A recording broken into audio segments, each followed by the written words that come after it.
Hi, this is welcome to the first ever episode of the Vegas Voices podcast. I'm JC Pauli. This is Edgardo Ureta, and this is Dan Davis, owner of Davis Glass. They've been in Vegas for 30 plus years, and the idea of the podcast is we want to bring on guests who have successful businesses or are executives in successful businesses and kind of give a roadmap to how they got there, the details of how they got there, the nitty-gritty stuff that maybe is not really that sexy sometimes to talk about, but that's the stuff that actually matters when you build a business. We both operate businesses, and that's what kind of inspired us to do this. Absolutely. So Dan, thank you so much for being with here today. So good to have you on here. For first ever podcast, and we've got a fantastic person here that's going to share some awesome experiences with us. So thank you very much. You're welcome. Cool. Hope Yeah. I can do you guys justice. I'm sure you will. So kind of, well, I'll start with this. So Dan also, full disclosure, is my father-in-law. So I'm married to his daughter. That's kind of how we found him, if you will. So I just kind of want to start with like the origin story. So you're from Vegas, correct? Right. Okay. Yeah. So local guy, born and raised here in Vegas. Started Davis Glass and Mirror in 1986. So how old were you? I was 25 years old. Okay. Just had my first son. Started with kind of a meager little start. I borrowed $3,000 from my mom and dad. Bought an old pickup truck for $1,500. I got a friend of mine in high school. He welded a rack out of tube steel. We put wood slats on it, and I was driving down the street with a crooked rack. So you had a pickup truck with a self-welded crooked rack on it. Crooked rack, got the old wooden slats on it. That's amazing. That's a pretty young age. So around that time you were 25, just had your first child. Most people at that time they're kind of looking to be a little more comfortable and starting a business at that age, given the circumstances, that's pretty risky. Yeah. What made you do that? We were young back then, and my first son wasn't planned. It wasn't like, okay, we've reached this stage in our life and let's have our children. Yeah. But my first wife, we didn't plan that. So, right. Honestly, I had been working. My first and only job I ever had in the glass business was at Olson Glass, and Olson Glass was the major back 30 plus years ago. They were the major and one of the only glass companies in Las Vegas. And I was dating a girl. Her father was a shop foreman at Olson Glass, and I was 15 years old, and I'm like, well, I need a job. And so she introduced me to her dad, and I started working there. And I worked there for 10 years, and ended up being running the largest cutting table they had in the facility. And I was still younger. There was guys that were working under me that were 20, 30 years older than I was. And I'm making $8 an hour, and they won't give me a raise. So I had to quit the job to get a raise. Now let's talk about that for a second. So how long were you working there before you asked for a raise? The total years I worked there was 9 years. Now that requires a tremendous amount of patience, and that's amazing because I'm a millennial, right. So I put myself in this demographic. But most of us wanna raise within 6 months after being in a job. You were there for 9 years, so yeah.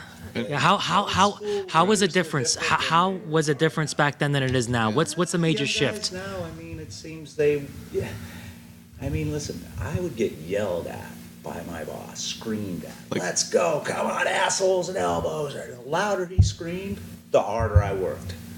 Right. And you try that stuff now. You get a lawsuit. Your generation. It's a lawsuit. And these guys, they're done. You hurt their feelings. That's right. And you know what? There were times that I hated my boss. Hated him. Right. Let me tell you what. Look back at him now, I admire him. I love him. The guy taught me how to work. He taught me what it was like to really get down and work hard. We worked in about a 20,000 square foot warehouse. Where was it located at? Just right down the street from here. Oh, wow. Just really, so close to your shop. Yeah, it's within a block away, right? From the building that I own. Yeah, I now own the building. So But we worked in this shop, and they didn't have any air conditioning. And I mean, in the summertime, it was 120 degrees in the thing, and we worked just pouring sweat, just lifting, taking big pieces of glass and cutting them into little pieces. So how many employees? So you started at 15. Obviously, nobody worked under you when you were 15. So you went from 15 working as, I guess, the lowest level, and then when you were 25, how many people worked under you? Or before you quit, I should say. Our cutting table was a 3-man minimum cutting table, and the most we put on it is about 5. It was a huge table. So I ran what's called a speed jig, and it's just a glass cutter that it's got a little diamond wheel, and you run across the glass, and it breaks the glass, and then I'd cut it up, and like I said, it would just be, I'd be screaming, get it off, full pop, get it off. And so I'm just cutting like this glass is the size of your wall right here. Those sheets were 204 inches long by 130 inches high, which is... Right, what is that, 12, 10 and a half feet, yeah. Yeah, by just over 10 feet high. Yeah. And they're basically little, they come in blocks of about 15 sheets, and you'd have about this much room in between these 2 walls of glass. With an overhead crane, I had a little string that opened up a clamp. Sounds like chaos. Yeah, that sounds like a very meticulous process. I can't even imagine. This way anymore. A lot of things OSHA would let you do that, would not let you do now. So you get 2 guys, one on each end of this piece of glass. Right?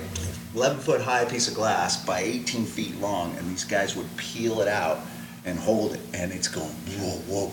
And I would go into the wall, into this little cavern with an overhead crane. I've got my controls here. The crane's coming, told it's over and it's connected to the ceiling. And then I've got a little clamp that comes down and grabs the glass. Clamps that little piece of glass and picks it up, and the glass is like going this, and so it required a 3-man crew. Sure, at least. We had the tilt-up table. We put the glass on it and lay the table flat, and then again it was just cut it up, blow and go. So yeah, the most I ever had really was 5 guys. Right. Mainly. And you were calling the shots. You were at the head of the table telling people. By the end of it, sure. Right. Absolutely. Yeah. But like when I started in the business, again, it's something that has changed in the generations, and it's just changed. We don't put up with that anymore. You young guys don't put up with that. I can't yell at my employees. I mean, I can. There's a certain amount, but yeah. And again, I get it. It is, nobody wants to get yelled at, but at the same token, man, we were hard workers. Yeah. And you knew what was expected. We weren't so soft. It makes you tough. Yeah. You can put up with that stuff. Yeah, and it shows that you cared about that person or your boss back then. Or that Chuck really cared about you, right? But people that maybe some employees that might be working for you or in any organization, they maybe don't realize that they're pushing you or they're being hard on you because they see something in you that is special or different. And oftentimes I think in current modern day age is that they're like you said, we're too tough on them. And why are you picking on me? No, you're not being picked on. They're choosing you to be better. They're choosing you to be greater. They're pushing you. Yeah. So there's no point in wasting energy on someone who you don't think can be greater, right? Yeah. I wouldn't be sitting here wasting energy if I thought you were just going to be cut. True. So would you have considered Chuck a mentor back in the day? Absolutely. Yeah. So how did the power of mentoring influence you? Was he your first mentor, and then how have you done mentoring in any type of capacities since that? I don't know if he was my first mentor, but he was a mentor. He was a hard guy. Again, everybody was. It's just different. Yeah. We were just tougher then. We didn't little tiny things, and we weren't all worried about political correct. Well, did you say this right to him? Did you treat him right? Did you stroke this guy right? It didn't matter.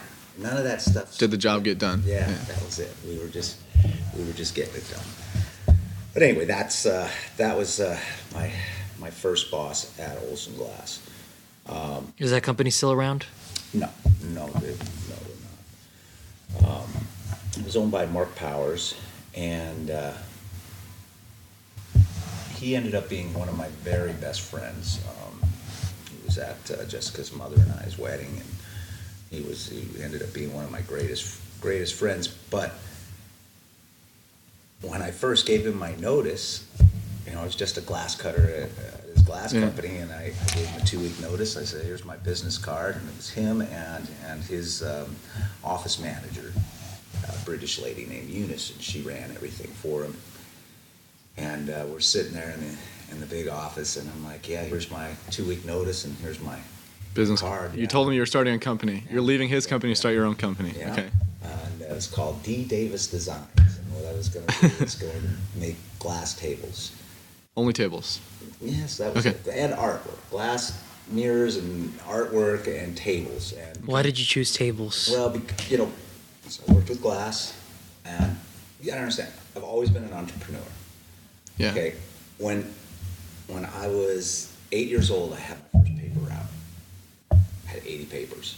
I used to walk around the neighborhood, knock on your door, $5. Can I wash your car? On like a Saturday. Saturday, Sunday, it didn't matter. Weekdays, it didn't matter. I knew how to wash cars. A guy 2 doors down from me had a little detail business, and he hired me.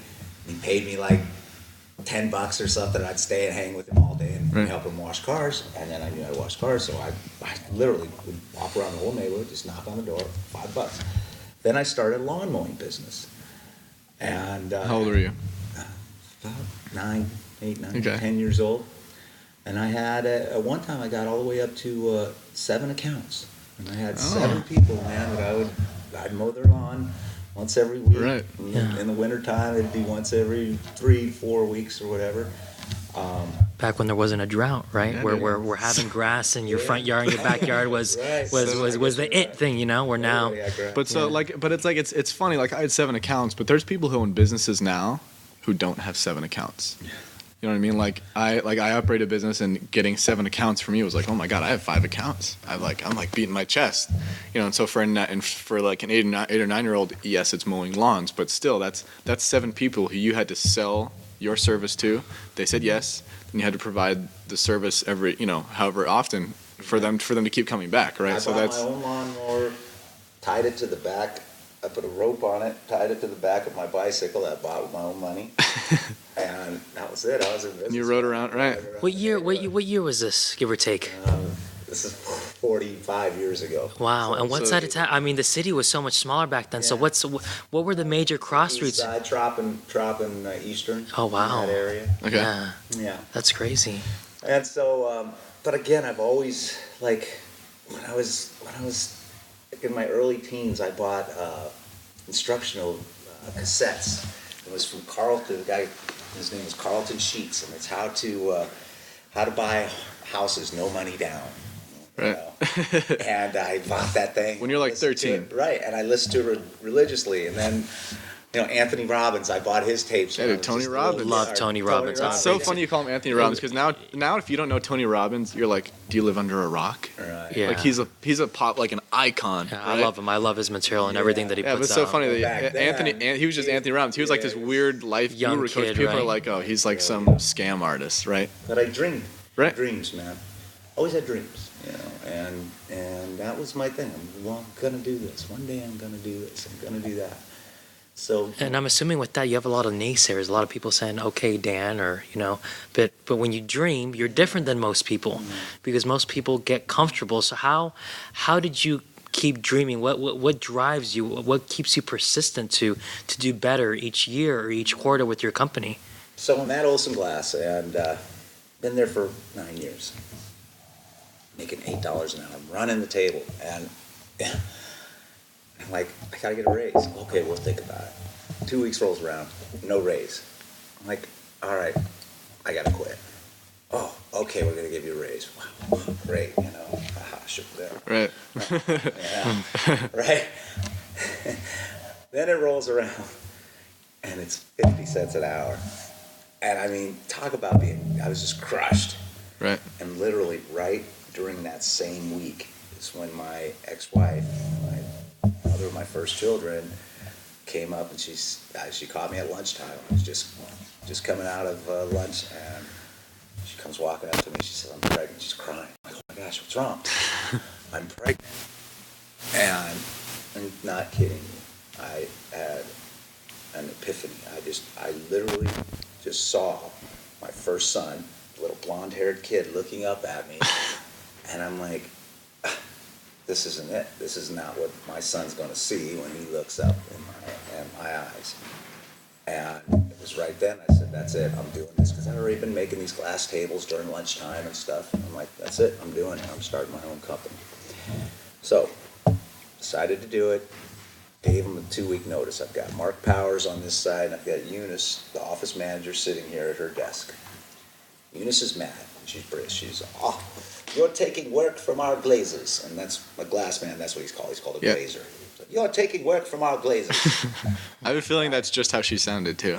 Yeah. Oh yeah, well, she was kind of a little bit arrogant, a little condescending. That was her tone. She was a big woman.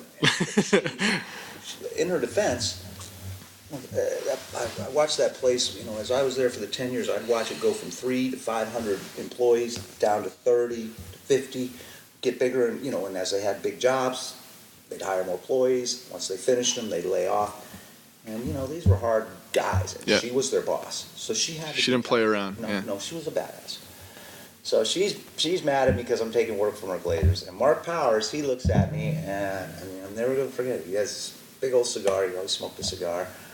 And he looks at me, and he's like, Dan Davis Glass. Ah, ha, ha. And he just laughs in my face, man. And he smokes his cigar and walks upstairs to his office. And I'll never forget that. When I left Olson Glass to start my own company, I was manufacturing, making glass tables. And,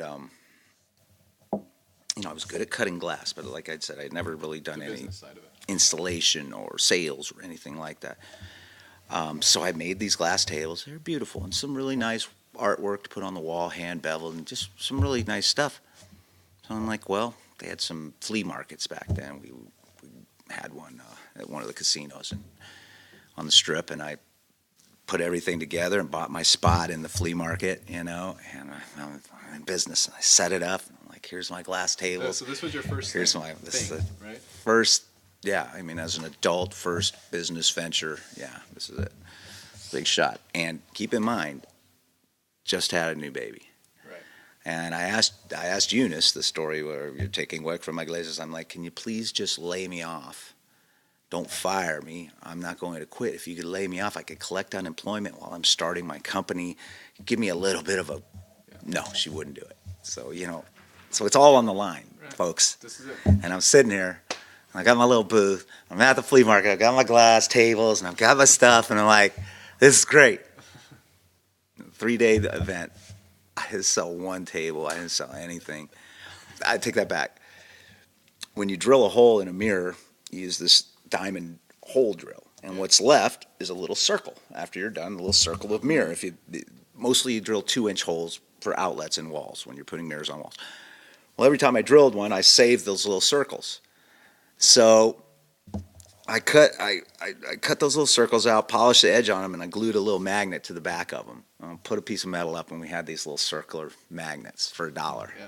You sold those. Sold the hell out of those magnets. Yeah. So I've had about $20 that I made in magnet sales and didn't sell any tabletops. So that's when I figured, well, I guess I need to be a glass company. So I put an ad in the Nifty Nickel. Hold on. So let me stop there. So when you say you put an ad, so you called the Nifty. So you yourself. Yeah, it's like the recycler. It's the Nifty Nickel. All towns have these little where people put it. They sell their cars or whatever furniture in, that kind of a thing. So you had money, a little bit of money saved up. Yeah. And that's what you used to buy the ad. Okay. Yeah. Well, it wasn't that expensive. Right. It's a Nifty Nickel. Okay. So I put an ad in that, and phones started ringing, and I started replacing windows. So then I had the yellow page guy came in. Well, first of all, I shared a shop about the size of what you guys have right here. You get about 2,000 square foot, looks like. Yeah.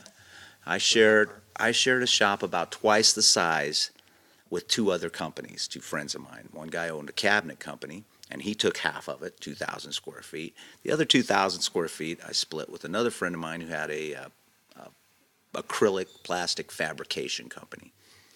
And one day the yellow page guy came in, and he's like, hey, you need to get in the yellow pages if you want to, do this. This was before the internet. You guys can imagine that. No internet. Yeah. So he they- knocked on your door, Yeah. and he came And in. the Okay. yellow pages were it. That's how you advertised. That was that's how Google. you got. That's how you got customers. Yeah. When somebody needed something, they got in the yellow pages. So he came in, and he talked me into to putting an ad in there, and I put a quarter-page ad in there, and it was $800 a month. And both of my the guys that I shared the shop with, both of them, they're like, "What have you done? You're going to be out. There's no way you're going to be able to afford $800 a month." And it was a lot of money back then. Give you an idea. Right now, we're paying over $7,000 a month for our very limited yellow pages because nobody uses them anymore, Right. but mostly internet exposure and everything. So that's what our Marketing, nut is yeah. there, $7,000. So 800 is not a lot compared to that, but back then, But even for me, operating a business now, I'm thinking like, dude, if I had to pay $800 a month for anything, I'm like, holy Yeah. cow. and I just took the leap of faith, and there's your naysayers. They're like, you did it. You're screwed now. It's over. I'm like, oh shit, it's over. And sure enough, the book came out, and the phone started ringing, and literally, I had acquired books from Olson Glass that Mark Powers had given me, and I had, but I didn't know what I was doing, and the phone would ring, and my hand would be shaking. I'd be like, Davis Glass, and they're like, yeah, I've got a 24 by 36 broken window. How much? I'm like, okay, hold on. Put the whole button, and I mean, I had no idea what I was doing. I had a friend of mine. She worked at another glass company. She was in the office. She came in and she showed me how to figure out the square footage of glass. By the way, high school dropout, never made it through the 9th grade. Yeah. But I do. I want to go back to that in a I'm second. really but good yeah, at we'll numbers. finish this first, Yeah, I'm not by any means illiterate either. But I just didn't know how to figure out the square footage of a piece of Right. glass. You have to figure out what the square footage is, because each type of glass has a different price. If it's blue glass, it's a little more square foot than it would be for clear glass, that kind of thing. I didn't even know how to figure out the square footage.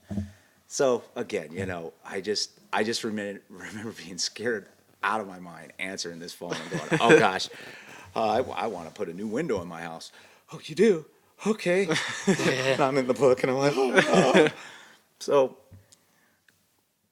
not more than a year after I placed this ad, PepCon in Henderson blew up. And this, again, was 30 years ago. It was For those a that don't know who huge Yeah. chlorine plant Okay. in Henderson, Nevada. And it Like blew literally up. blew up. Yeah, oh yeah. And it put a crater in the earth. And I was here in this part of town, not very far from where your office is. Matter of fact, 20 miles from where the explosion was. Okay, we felt it. We were in a warehouse and the wall shook and we ran outside and we looked up in the sky and there was a big mushroom cloud coming out of Henderson, 20 miles away. And I thought, oh man, we're under attack. So I tried to get on the phone to call, my wife and my 2-year-old baby, and the phones you couldn't get through because everybody was on Yeah. the phones and everything. Anyway, No cell phones, right? well, it came out. Okay. And that's another part of my story, my beginnings of my company, because what I did, I had a phone, I had call waiting and call forwarding. That was a big thing. Brand new. Yeah, they just had come out with call forwarding and call waiting. And State they of the art just came technology. out State of the art. with cell phones. So I had the big gray brick cell Yeah. phone, and I had to go to this cowboy guy that made cowboy hats, and I had him make me a little leather case for it because they didn't have cases for it. I had a case I could put it on my belt, and I'd be out fixing windows, Davis Glass, Right. Yep. And then I'd write up. I always had a spiral notepad, and that was another thing. I built my business on the spiral notepad. Do you still have it? I'd write down. Funny enough, I do. I've got probably about 30, 40 of these little spiral notepads. You got to keep those. That's epic. Every once in a while, I'll go back and look at Yeah, some for of sure. the stuff. And very humble beginnings. And so that's how I built my business, with this brick, the cell phone. And so PepCon blows up. I'm in my little office. Phone starts ringing. It's just, Every store. I mean, the phone will not stop. There's call waiting, and that's all I had. So it's like, yes, we'll get somebody right out there. I take their information. Yes, boom, boom, boom. So I have a stack of tickets like this, man. And I had, Wow. yeah, You're like dreaming at this point. yeah, and I had acquired a partner, and he was a journeyman glazer that worked with me at Olson Glass. So it was him and I, and we had just hired our very first employee. His name was Rick, and didn't have workers' comp yet. Didn't have a lot of this. Didn't have my contractor's license yet. You know, we're just starting, and we loaded him up. We gave him a huge stack of tickets, loaded his truck with glass, sent him out to Henderson to start fixing windows. Now, when PepCon blew up, for 10 square miles, it blew out all the windows in all the houses. It bent the frames literally like this.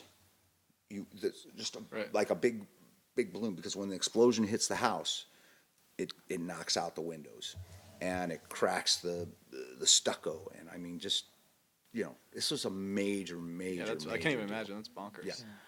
So we've got this stack of tickets, people calling, please come out and fix our windows. Well, our first employee, we send him out there. He gets to the first job and he calls us on the phone. He goes, I can't believe it. Everybody's just coming to me with their windows. It's like crazy. And I'm like, oh, wow, this is great. We're going to make money. So, I mean, literally, he went to one house to fix their windows. People are just coming to him. So he couldn't even go on to the next jobs. He's just there, just fixing windows as they're coming. He's so excited. And you can imagine, we're back at the office and we're making our game plan. Okay, where are we going to our routes? How are we going to go? This is great. We're going to just make a bunch of money. All right. He'd been gone about an hour. Called us. So excited. Maybe 45 minutes to an hour later, the owner of the house that he went to calls us up and she says, there's been an accident. Rick just cut himself real bad. The paramedics are here. He was pulling some glass out from the frame, and he had from the truck, and he had the other frames of broken windows behind him, and he tripped over it, fell, and he cut his arm from here to here, messed up tendons, everything. Oh my God. And so this is how we started this thing. All in a and now- matter of 40 minutes. Yeah. So now mean, you just instead went of to the instead peak. of my partner and I taking our trucks and going out and starting to fix windows, we go to the hospital. And there's poor Rick, and he's got stitches in his arm. And so that was the first day of the thing. But then after that, we went out and we did pretty good. But it was just two of us, my old crooked truck, and he had a van that he loaded glass in. We didn't really get what we could have got. Like if something like that happened now, I've got 36 employees. You'd nail it. I mean, yeah. You'd cover the whole valley. We'd probably retire But after so something like that. So before I hop back to the childhood, Yeah, which I keep definitely hopping no, around. it's okay. Yeah. I definitely want to cover that. That I think, and Ed can definitely attest to this. That's like business in a microcosm, right? That day, like you get a billion calls. I'm on a high. I do it every. I've done greatest it thing before. ever. I've got 3 duct cleanings in a day. I'm like, I'm doing the math in my head. I'm gonna make $95 an hour. I'm gonna take this home, and on the way there, I get a flat tire, Right. and you got to cancel both of them. You're like, All right. Or the glass is wrong. And you're like- your guys measured it wrong or something. and you just can't believe it. You're Very like, true. You're like, wow. The highs and lows of being in business are extreme, to say the least. And so- because that was it. Yeah. We got a guy out there. He's calling us, going, "I'm making you so much money, you're not going to know what to do with it all." And then, 45 minutes later, oh no, we're in the hospital With no workers' comp. no and workers' comp. I'm out of business. Yeah. What am I going to do? Yeah. If he sues you, you're done. Yeah, and you know what? Over the 30 plus years, I've been out of business probably 4 or 5 times. Just this is it. I don't know how I'm going to make it. And how did you deal with that? Because sometimes when something like that happens of that magnitude, you put so much work into it, and in a matter of 40 minutes, it comes crumbling down. How did you stay up, right? Because that obviously was a low point for you. I mean, you got kids at and most home. people quit, Yeah. and you've got a responsibility. Here you are, you just had a child, you just started your own business, and what kept you going? I'm extremely competitive, and Just in general. You played sports when Yeah. you were a kid, or? no, not really. I didn't start playing sports until I was actually in my 20s, but I just You love can't competition. lose. Yeah.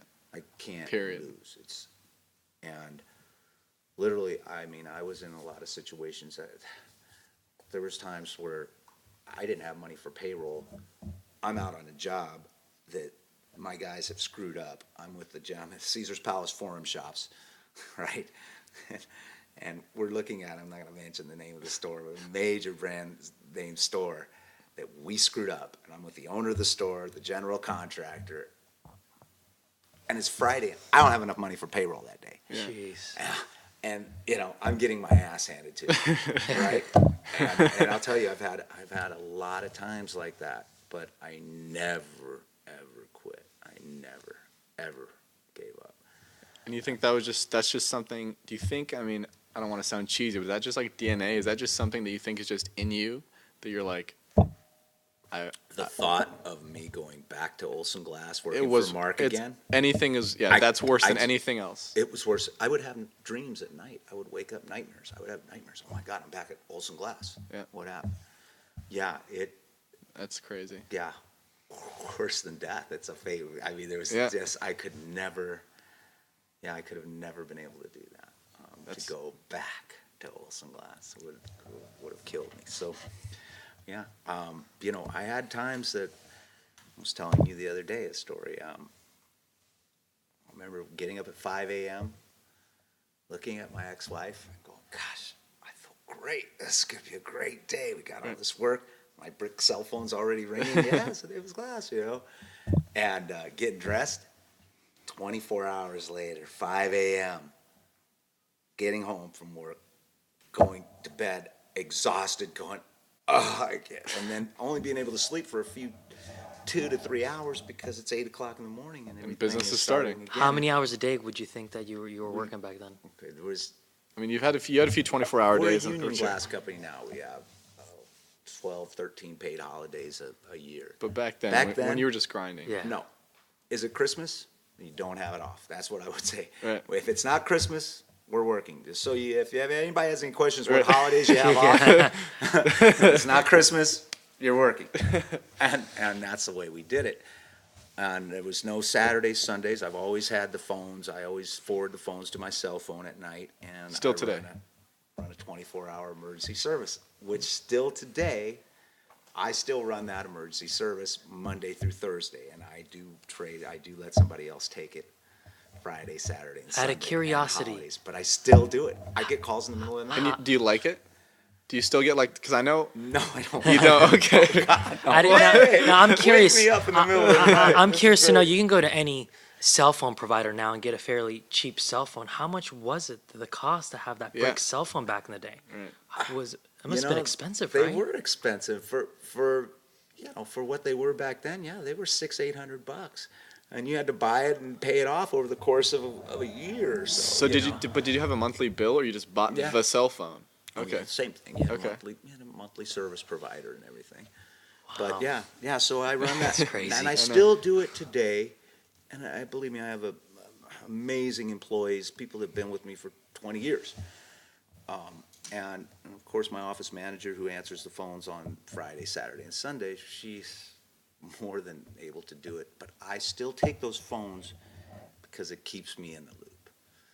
You're still kind of like because after you're in it, 5:30, I'm right? still getting calls from customers during the day, and then we're scheduling jobs for in the future. But I just you still want to be in I it. still You want like to to be be in involved. it and way in it, Right. Because I You wanna don't be- answer yeah. the phones during the day. I'm in my office, I'm listening to what's going on, but Right.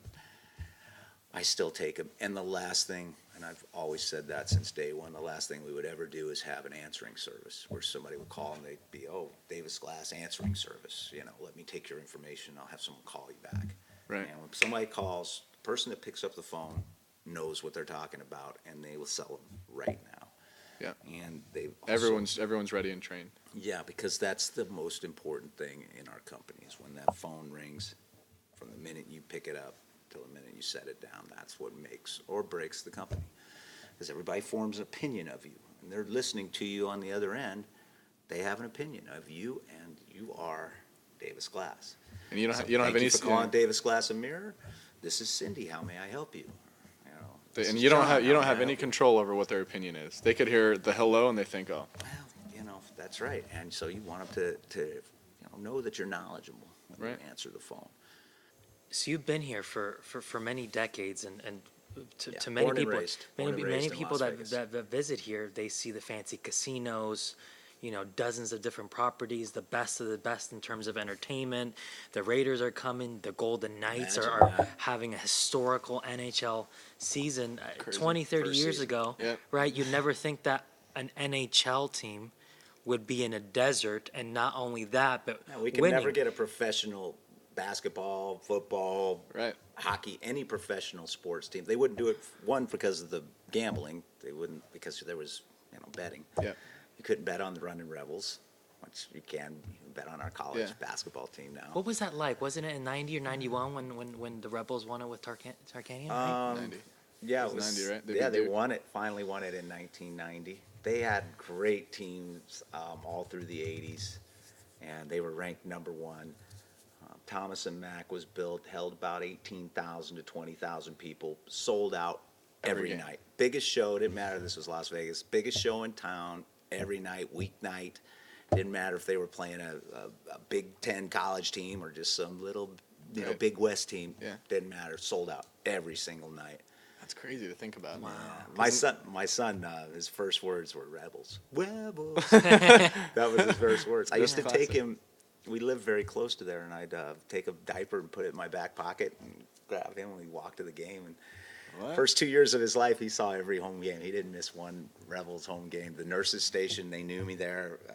We'd watch the game, and at halftime, I'd go up to the nurses' station, and change his diaper, and we'd be rolling, having all his little Rebel gear. Old Vegas. Yeah. So obviously, with your company, there were so many changes that you underwent over the many periods of time. What time frame in Vegas do you feel that it was a massive growth in the city, You know. or was I it just started consistent? it in '86, and the town was Las Vegas was the number one growing town in the United States in 1986, and all of the smart people would say, "Well, another 5 years of this, and that's it. It's gonna be another 5 years of this." And Hasn't then stopped. 5 years later, well, another 5 years. Well, it was just boom town, and it never stopped. It never got slow. We were the biggest, largest growing city in the United States until, the meltdown in 2006, 2007. In 2001 as well. But I mean, that was everywhere. Well, when 9/11 hit, that was a Right. different thing. Sure. That knocked us back for a little bit, but nothing like, Right. the bankers and everything, what they did to us. Yeah, and that took me out. That, like I said, I told you there's about 5 times that I've just flat out, I'm out of business. I have no money for payroll. There's no way I'm gonna make it. And always something happened, some miracle happened, something great happened. And I'm not a real religious guy, but I feel like somebody's something. always been looking out for me, because I've just been down and out, and there's no way I'm gonna recover, and then something happens. One time I had a company send me a check for $18,000. That was with my second wife, and I'm like, "It's it, babe. We don't have any money. We can't make payroll. We're done." So they sent you an invoice for 18,000. So you had to pay them okay, 18,000. So let me just, Yeah. So it's actually 2000. So relatively The recent. year 2000, 18 years ago. Where a lot of people thought the world was gonna end. Yeah. Yeah, well, right. Y2K, dude. Yeah, 2K. Yeah. So, 99, 2000, right there.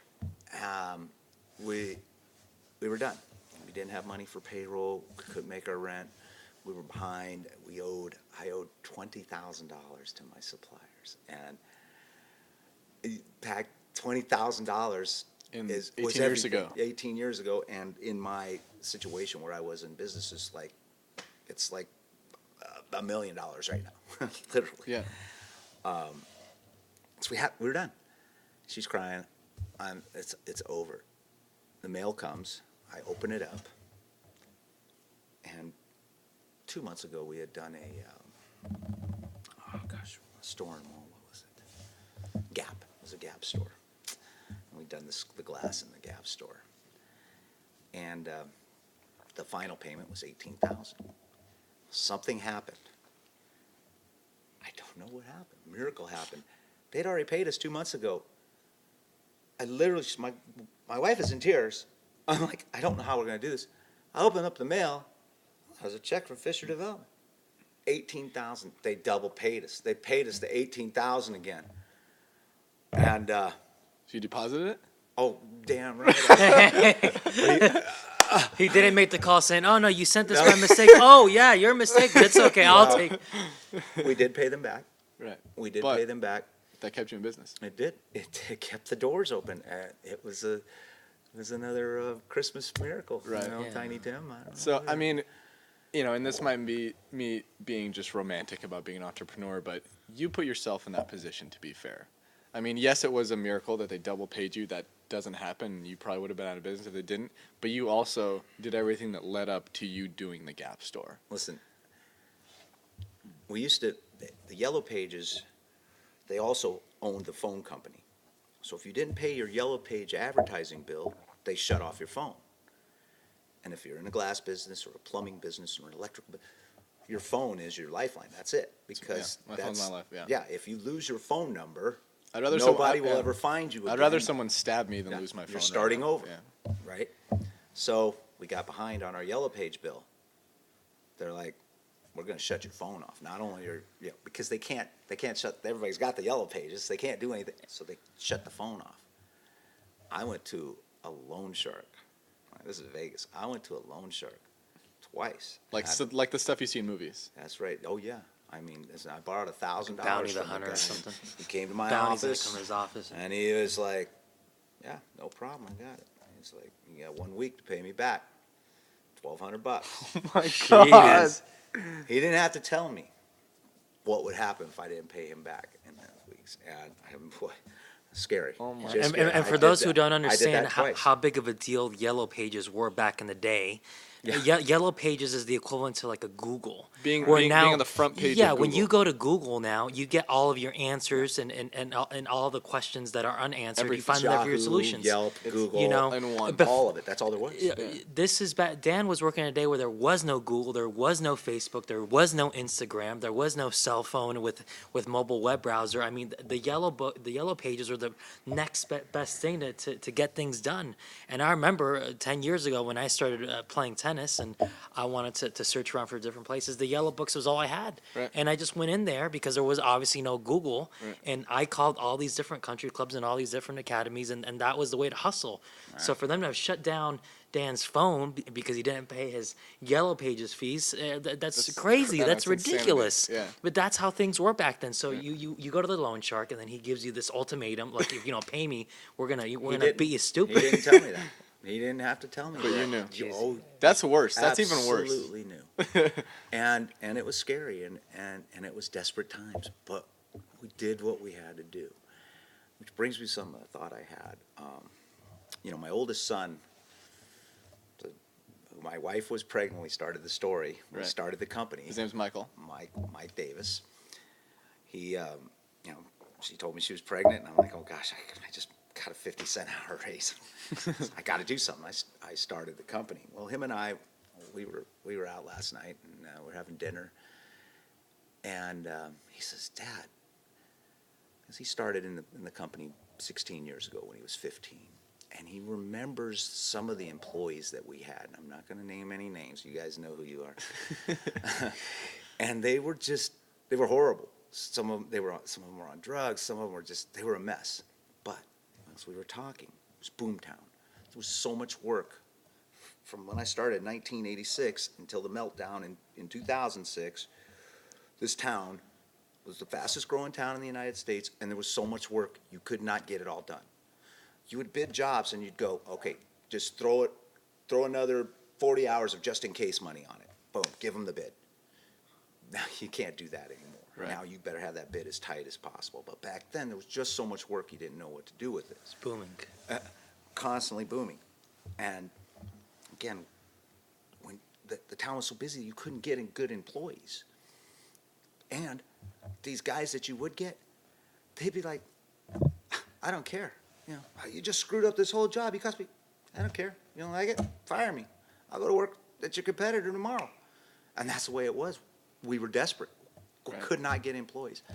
So I had guys working in my office, estimators and Mike, he was a young kid then, but now he's older, and he reflects back, and we're sitting at dinner last night, and he's like, Dad, it's hard enough to do it with what we've got now, and now we've got by far I think, the best employees in Las Vegas, let alone the best I've ever had. I have amazing, amazing people working for me. We have a great, great company of intelligent people who really care, and we're just set. And economy's coming back right now. We are cocked and loaded. We got the infrastructure, and we just locked up a lot of work, over almost $1 million worth of work. We're getting ready to start, and more's coming every day, and we're ready for it. It's great. And he's sitting there, and he's like, "How did you do it with those guys?" I'm not going to name names, but if I did, and I was like, I don't know. I mean, he goes, "Because you didn't have this policy that we have now, or we used to check that. And I know you didn't have that policy because we just made that this." And I look down and I go, "You know what, Mike? I just got it done. You just did it. I just got it done." Right. And that's like, that's it, right? That's business, man. Yeah, and the other thing is when you're so driven You and you're gotta get it focused done. on the prize, you have to find a way. Yeah. You And gotta many make it times, work. right, where you couldn't pay your employees, you had to find a way. I just made it work, man. How to find a way. I don't care. Whatever I had in front of me, whoever the employees, I made it work. Yeah. Do you think There's no choice. Do you think loyalty is a quality that, in the past couple of years, is one that has diminished in the modern day workforce? That's really, really hard to say, because back when I had those employees that I was talking about, there wasn't a lot of loyalty. It was really They were bad. cutthroats, though. And now here we are 15 years later. I have some of the most amazing people working for me ever, and they are incredibly loyal, and they actually, honestly, with their hearts, they love us. We have a family business. Right. My son, my daughters, all my kids have been in it. My wife, my ex-wife, she was in it. So it's a family business, and we treat it that way. And I am extremely close to my employees, and they really do give more than just they're more than just an employee. And I mean, I'm not just saying that because maybe they might watch this or something like that. I mean, I honestly mean that. They mean a lot to me, and we're very lucky. But it's also the kind of environment that we've created. Yeah, it's up to you to foster that environment, right? Yeah, and we do what we can. How do you do that? How do you foster help. that environment? We're very personable. My door's always open. Literally? Everybody has my cell number. I answer it 24 hours a day, 7 days a week. I have meetings we try to have a once a month meeting, but yeah, we do. We try to keep the lines of communication open. And I tell them, if there's something wrong, don't just sit and dwell on it. Don't walk around with a chip on your shoulder. Let's talk about it. Man, yeah, get it out and let's talk about it. And we do try to keep an even keel. I try to stay pretty even. Right. I don't come in with highs and lows and I'm upset because what happened yesterday or anything. I keep my personal stuff, and try and stay nice and calm for it. Right. What do you do to relax? I'm or 32 years into this, so it's just now. Yeah, and working that long, I mean, Yeah. you got to be able to find a way to relax or kind of. Yeah. I mean, what do you do on your time off? That kind So, of. yeah, I started a rock and roll band. The name of the band is Forget to Remember. You can go on Facebook, Forget to Remember the band. Do it. We're a local band. We play. We're playing once a month at the Santa Fe Station, the Chrome Showroom. At what time? That's right. Doors open at 8. We play 9 to 12. We're doing a Tom Petty tribute on our second set every night. That's going wonderfully. And that's what I do, with my spare time now. I'm a musician. How long have you been a musician now for? I started, my first time I ever was on stage was 6 years ago. It's just over 6 years ago I started, and then I put this band together 5.5 years ago.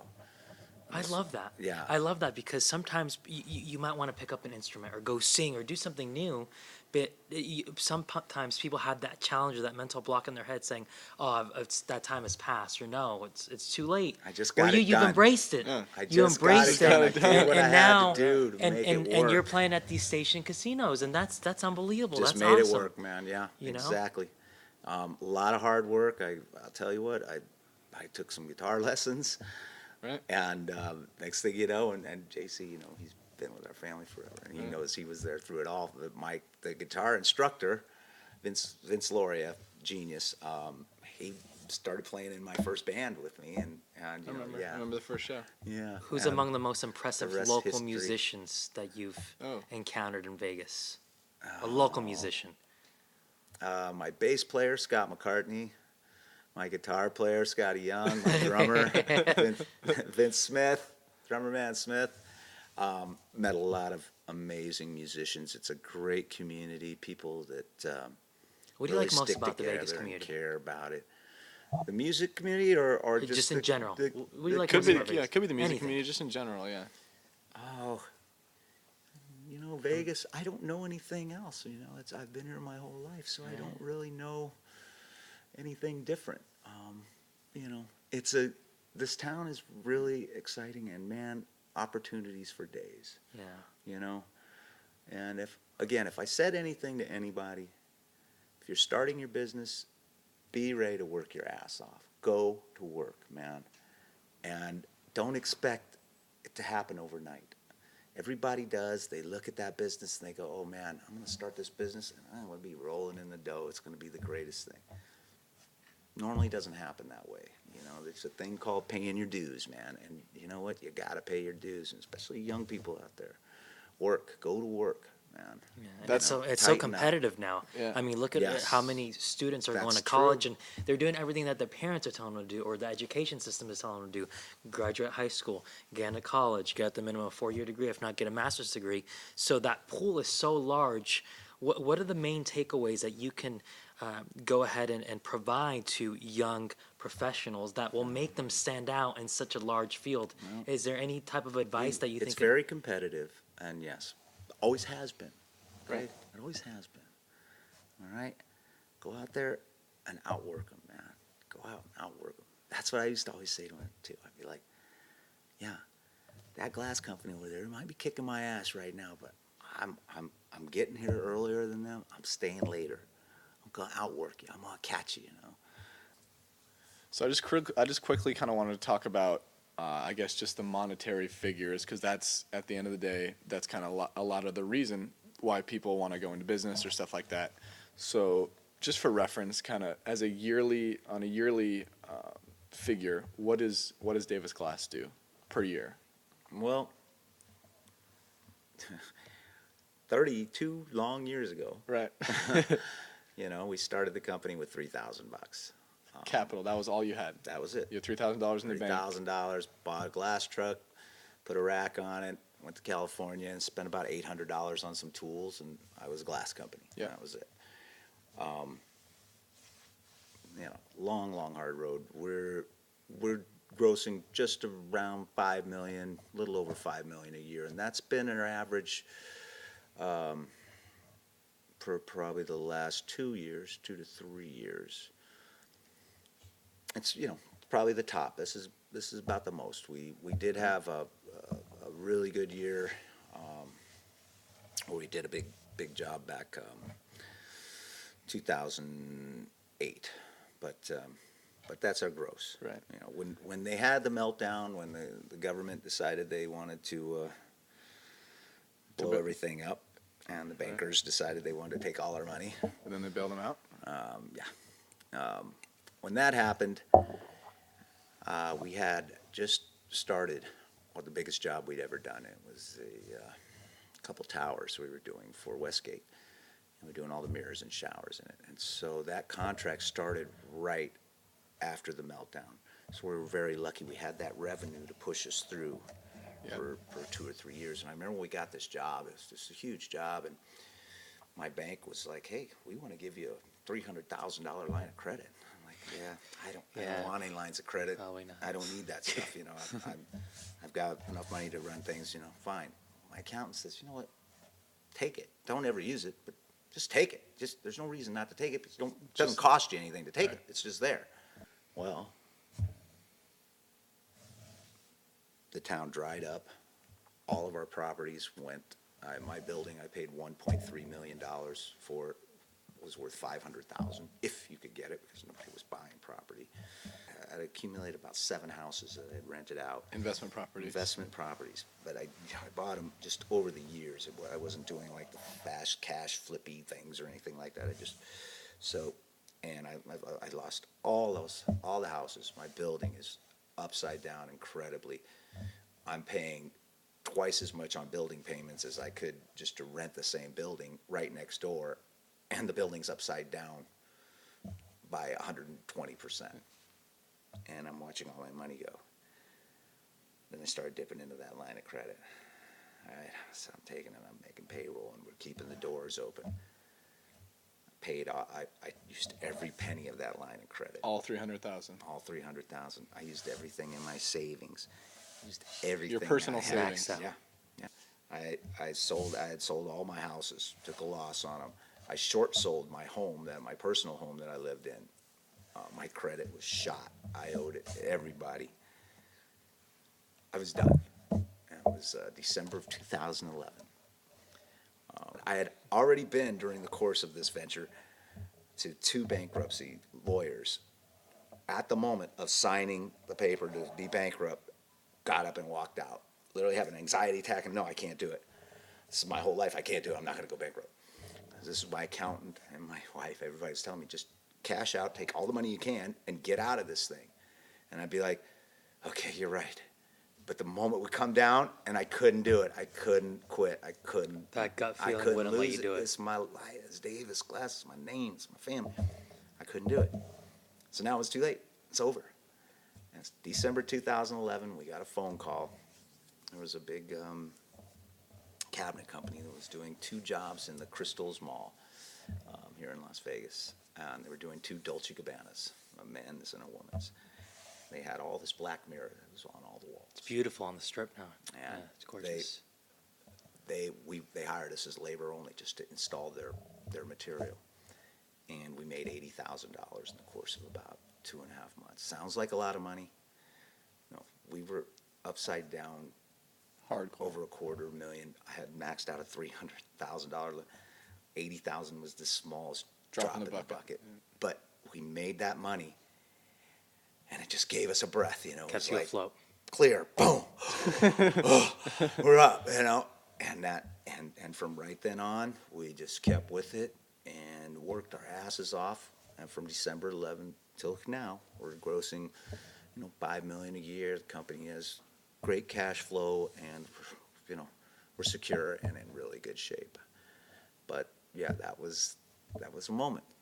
So from A to Z, you start off $3,000 in your bank as a 25-year-old with a rattly ass truck you took to California to build. Oh, raggedy truck. Yep. You build up to 4 or 5 million in 2011, which along the way you buy investment properties for yourself. Your daughter and son graduate high school, go to college. You lose literally everything. Not only lose everything, but you're negative more than $500 million. $500,000. Or $500,000, right. excuse me. And then you In bring everything back to where you are now. And we're back. Yeah, and you know what? It sounds like, oh gosh, that's crazy. It's just life. That's just the way it is. That's business, man. And you wouldn't have it any other way, right? Yeah. No, of course not. Love it. I'll tell you what. And I appreciate it. I appreciate everything I got, man. Everything Right. I got. Yeah, and it's a lot of sweat equity. Unfortunately, nowadays you look at an Instagram feed and you're comparing someone's challenges and lowlights to someone's highlights, and someone's got a Lamborghini overnight or the next week, and life doesn't No. work that way. You No, got to you work can't for do it. You that. got to hustle. It takes a lot of sweat equity, and you did all that. Yeah. And for anyone listening in, it's not easy. It's very, very hard. But when you're passionate and you're driven, it makes it a little easier. It really does. But it is hard. You got to go to work, man. You got to go to work and be prepared to make some mistakes and lose, man. It's okay. Just don't quit. Don't quit. Don't never say die. Awesome. Yeah. But before we finish off here, 3 takeaways that you'd love to give to any aspiring entrepreneur or anyone that's working in their existing job, how they can become a little more entrepreneurial. What are your top 3 suggestions that you'd give to anyone that wants to be a little more innovative in their existing Can be position? anything. I don't know. I would definitely tell you integrity, honesty. Be honest with your employees. Be honest with your customers. Be honest with yourself. Don't cheat, man. Don't cheat. You cheat, it comes back to you. If you're a cheater, your employees see you being a cheater, and guess what they're going to do? They're going to be cheaters. The bar gets lower. And they're going to cheat you eventually, you know. So yeah, you know, be Honesty. honest, have integrity, go to work your ass off. Just like I said, man, just make it work. Just make it work. Very good. Awesome. Okay. Well, Dan Davis from Davis Glass and Forget to Remember. Forget to remember the band. Yeah, Forget to Remember the Give band. us a like on Facebook. It's a Check us out. pleasure having you on our first ever Absolutely. podcast. Thank you so much. All right. Cool, Have a guys. great day. Thank you Right on. so Thanks. much. All right. Thank you. Thanks, All buddy. right.